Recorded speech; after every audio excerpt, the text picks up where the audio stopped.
students, today we are going to study vegetative propagation, budding and tissue culture. Last time we studied fission, fragmentation, regeneration and spore formation. So let's start with budding. Budding के examples हैं hydra and yeast. What happens? Hydra में a bud develops. A bud develops as an outgrowth due to repeated cell division and at one specific site. Hydra आपको याद होगा एक multi cellular fully differentiated body है, इसकी multi cellular organism है, complex body design है, ये पूरा तरह से डिफरेंशिएटेड है. यहाँ पर इसकी बॉडी में एक स्पेसिफिक साइट पे एक आउटग्रोथ, एक बड अराइज होती है, वो डेवलप होने लगती है और मैच्योर होने के बाद वो पेरेंट बॉडी से डिटैच हो जाती है और नया इंडिविजुअल फॉर्म कर लेता है, वो जो बड थी पहले. तो दिस वे हाइड्रा में बडिंग के ये स्टेप्स है, टाइनी बड और आउटग्रोथ, डेवलपमेंट हुआ उसका और वो डिटैच हो गई पेरेंट बॉडी से जब वो फुल्ली मैच्योर हो गई, इंडिपेंडेंट हो गई. अब ईस्ट में बडिंग, ईस्ट एक यूनिसेलुलर फंगस है. यहाँ पर आप देख सकते हो ईस्ट में से एक बड एराइज हुई है, एक बड ये एराइज हुई है. यहाँ इसका न्यूक्लियस इलोंगेट हुआ. याद है आपको अमीबा की जब हम बात कर रहे थे तो अमीबा के बॉडी में बाइनरी फिशन इन अमीबा में इसका न्यूक्लियस इलोंगेट हुआ था और जब इसका साइटोप्लाज्म भी, ये सेल भी पूरी इलोंगेट हुई थी और ये न्यूक्लियस डिवाइड हो गया था और ये पूरी सेल 2 इक्वल हाफ्स में डिवाइड हुई थी. बाइनरी फिशन इन अमीबा में अमीबा 2 इक्वल हाफ्स में डिवाइड होता है. यहाँ भी आपको वैसा ही दिख रहा है कि न्यूक्लियस इलोंगेट हो रहा है, डिवाइड हो रहा है, but it is different from binary fission in amoeba because जो यहाँ पर न्यू बड फॉर्म हुई है वो जब डिटैच हो जाएगी पेरेंट बॉडी से और न्यू ईस्ट सेल फॉर्म करेगी तो वो पेरेंट सेल से काफी छोटी होगी. दिस डिफरेंस यू कैन सी कि यहाँ 2 इक्वल हाफ्स में डिवाइड हो रही है, यहाँ पर ये new formed organism is very much smaller than the parent cell. तो ये है budding in yeast. You have to observe this slide in your practicals. Budding हो गया. अब है वेजिटेटिव प्रोपगेशन. आप सबने ये दोनों चीजें जरूर देखी होंगी, इनफैक्ट कब की भी होंगी खुद से. आपने सभी ने अपने गार्डन में रोज प्लांट के स्टेम को कट करके दूसरी जगह पर दूसरे सॉइल में उसको सो किया होगा, प्लांट कर दिया होगा और आपका नया रोज प्लांट आ गया फ्रॉम दैट प्लांट. आपके घर में पुराने पड़े हुए आलूओं में छोटी छोटी सी बड निकलते हुए आप सभी ने देखा है. उस बड वाले पोटैटो को अगर आप मिट्टी में लगा दोगे, अंडरग्राउंड डाल दोगे सॉइल में जाकर, तो यू विल फाउंड कि वहां पर एक प्लांट निकल आया है. ये करके जरूर देखना भी आप घर पर हो. पोटैटो जो पुरानी पड़ा हुआ है उसमें बड निकल आई है, उसको मिट्टी में डालकर देखो उसमें से प्लांट आता है कि नहीं, मुझे जरूर बताना कि क्या हुआ. वेजिटेटिव प्रोपगेशन में जैसे हमने भी पीछे देखा, प्लांट का पहले आप बताओ कि रिप्रोडक्टिव ऑर्गन क्या होता है. सभी को पता है फ्लावर्स होते हैं प्लांट के रिप्रोडक्टिव ऑर्गन में. फ्लावर्स में फर्टिलाइजेशन होता है, मेल फीमेल गैमेट्स बनते हैं और उसके बाद सीड बनते हैं, उससे नए प्लांट्स बनते हैं. तो प्लांट के रिप्रोडक्टिव ऑर्गन्स के अलावा जो पार्ट्स हैं दे आर वेजिटेटिव पार्ट्स, जैसे कि रूट, स्टेम, लीव्स, इनसे नए प्लांट्स का फॉर्मेशन होना है वेजिटेटिव प्रोपगेशन.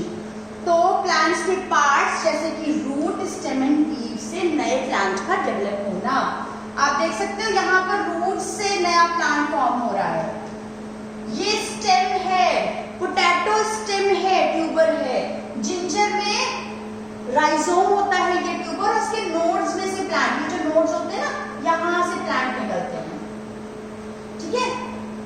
लीफ से भी प्लांट्स निकलते हैं. फॉर एग्जाम्पल ब्रायोफिलम में लीफ के नॉचेस में ऐसे करके खांच सी होती है ना, तो लीफ के नॉच पे कुछ बड डेवलप हो जाती हैं और ये बड बड़ी होती है, डेवलप होती है और फिर मैच्योर थोड़ा हो जाती है.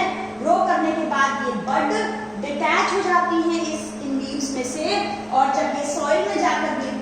वहां पर नया प्लांट फॉर्म कर देती हैं। This is very important. Bryophyllum नाम के प्लांट में कैसे होता है प्रोडक्शन, वहां पर वेजिटेटिव प्रोपगेशन का मेथड है, वहां लीफ बड से नया प्लांट अराइज होता है। तो प्लांट की लीफ की नॉचेस पे बड अराइज होती है और ये बड डेवलप होकर सॉइल में गिर जाती है और नया प्लांट डेवलप हो जाता है। देन कुछ मेथड्स है वेजिटेटिव प्रोपगेशन के। फर्स्ट है क्या क्या मेथड्स है, लेयरिंग, कटिंग एंड ग्राफ्टिंग। तो देखते हैं लेयरिंग एक मेथड है जहां पर एक स्टेम जा रहा है, स्टेम की एक हॉरिजॉन्टल ब्रांच ग्रो करेगी हॉरिजॉन्टली और वो जाके अंडरग्राउंड हो जाएगी। स्टेम की ब्रांच थोड़ी दूर हॉरिजॉन्टली जाके अंडरग्राउंड हो जाएगी, सबमर्ज हो जाएगी मिट्टी के अंदर, और जहां पर ये अंडरग्राउंड हो गई है वहां पर रूट्स एराइज हो जाएंगी और इससे न्यू प्लांट डेवलप हो जाएगा। लेयरिंग क्या है, एक स्टेम की ब्रांच लेयर होके अंदर जमीन के अंदर हो गई। ये नेचुरली भी यूज होता है मेथड और आर्टिफिशियली भी इसको कर सकते हैं। एक लेयर स्टेम ब्रांच ले जाके मिट्टी में दबा दी, वहां रूट्स आ गए, फिर इसको पेरेंट बॉडी से कट कर दिया, यहाँ पर कट कर दिया। तो लेयरिंग का मेथड है ये, सिंपल सा है। Then is grafting. What happens, grafting में हम दो प्लांट्स को कंबाइन करते हैं। एक ये रूटेड प्लांट जो आपको दिख रहा है, इसको कहते हैं स्टॉक। दूसरा प्लांट जो इसमें लाके ऐड करते हैं उसको कहते हैं शियोन। इस रूटेड प्लांट में ऐसे करके इंसर्ट कर देते हैं नया एक स्टेम की ब्रांच लाके और उसको बांध देते हैं। इसके बाद आपको ऑब्वियसली न्यू जो प्लांट मिलेगा that will be having combination of both the plants. दोनों प्लांट्स के कैरेक्टरिस्टिक होंगे, नया जो प्लांट आएगा उसके फ्लावर्स में, फ्रूट्स में। Then is the method cutting. हमने पढ़ा लेयरिंग, ग्राफ्टिंग, देन कटिंग। बहुत सिंपल है, अभी हमने बात की थी रोज में भी आप कटिंग करते हो।